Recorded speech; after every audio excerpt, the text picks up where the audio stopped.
All right, what's up? Well, today is August 11th. Wraps up another good day of trading. Right now the time is 1:39 in the afternoon my time, so 2:39 market hours. Yeah, so let's just jump right into it. Today was a bit slow again. I woke up this morning and the market was gapped up, which was great to see. Which didn't necessarily sustain. Anyway, I'll get to that. But this morning, the gap scanner didn't look great. The one thing that was on watch was VERU. I believe this one was. Can't remember what the news was on this thing, but it was up from 11 to 14 pre-market. And I took. Did I take any trades on it? No, I don't think I did. Yeah, that's right. It was BNGO. So by the time I looked at this thing, I got up to a little bit of a rough start this morning. I didn't start streaming until it was 10 minutes after the market opened. So I was looking at it after this halt and after this open low, which that has been in kind of a fascinating trend over the last, I don't even think the last couple of days. I think it's just been today where we've been having a lot of these green, huge, strong candles into halts. And then instead of opening flat or higher, which is typically the case after a strong halt up, they've been opening low. And like, I mean, significantly lower. Like this one was 80 cents lower on resumption. There's a couple other instances of that. But anyway, I didn't take any trades on this. Um, action wasn't the greatest. But then BNGO started moving. Today was kind of a day of the BioTech stocks that decided to be the runners. Anyway, BNGO, I don't even believe there was news on this, but this started running.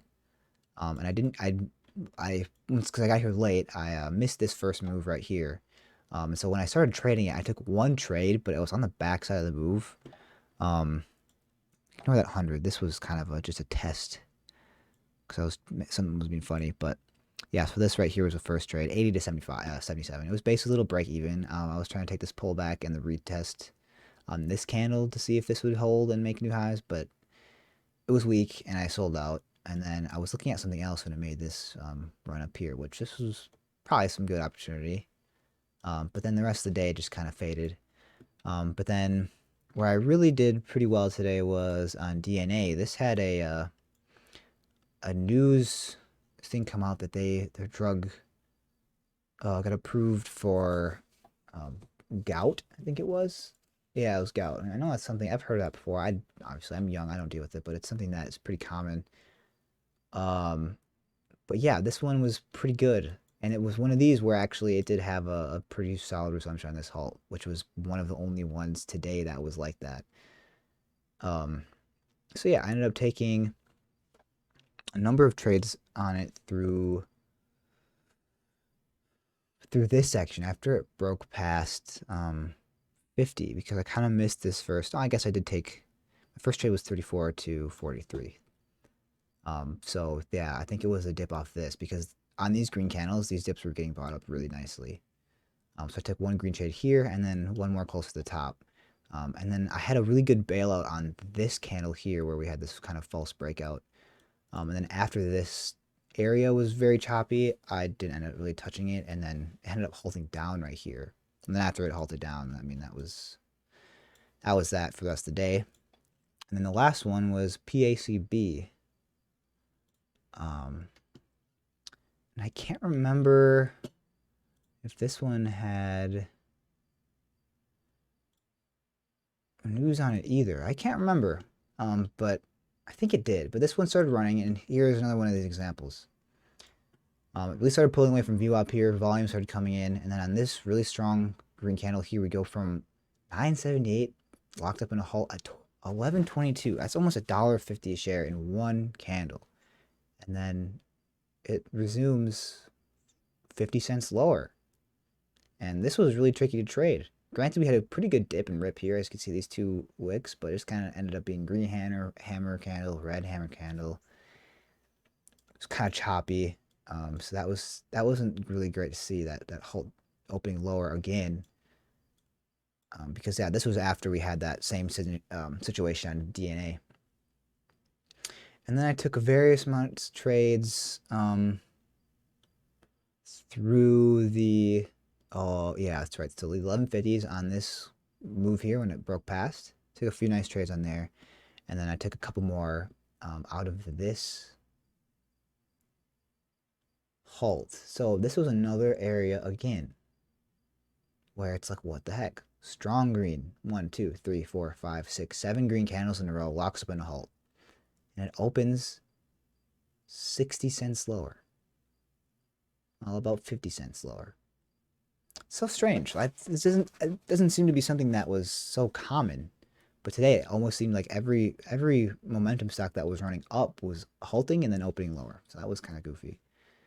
I wish I had a little bit more insight as to why that is the case. Maybe I'll learn. But yeah, and then right here we had a really nasty false breakout through 14. So and then after that it was Chop City. We had a big pullback here. I almost took a trade on this dip, but then didn't because it was looking really heavy. And then we ended up locking up into a halt down. And then it just literally it retraced all the way back to where it came from. And it ends up being up 4%. And it was up 75% at least on highs. So, oh well, we didn't see a second curl, but I mean, it gave a nice move, and I took some pretty nice trades on the upside, on the front side of the move, I should say. But yeah, anyway, all in all, it was a pretty good day. I'll go over these real quick. So just the SPY. So just the general market, yeah, this morning when I woke up, it was gapped up pretty good. And then for the first bit of trading, it was really nice. Everything was moving, and then around 11, so about noon, I guess everyone's going to lunch, we had some selling, and then that kind of brought everything down with it, including momentum stocks. Just the whole kind of broad scape of the market started kind of taking a little bit of a doozy. So, all in all, good day. I end plus $234.20. So I took some pretty good trades, but I could have done better. The biggest area was on BNGO. I was a little bit frustrated with this one because I thought I could have done a lot better in this area here. I just ended up flat, which for how much of a move this gave, it was fairly clean. I could have done better, but can't go wrong taking multiple base hits. So it is what it is. So yeah, that's for y'all. I'll wrap it up. Green is good, and I will be back to trade again.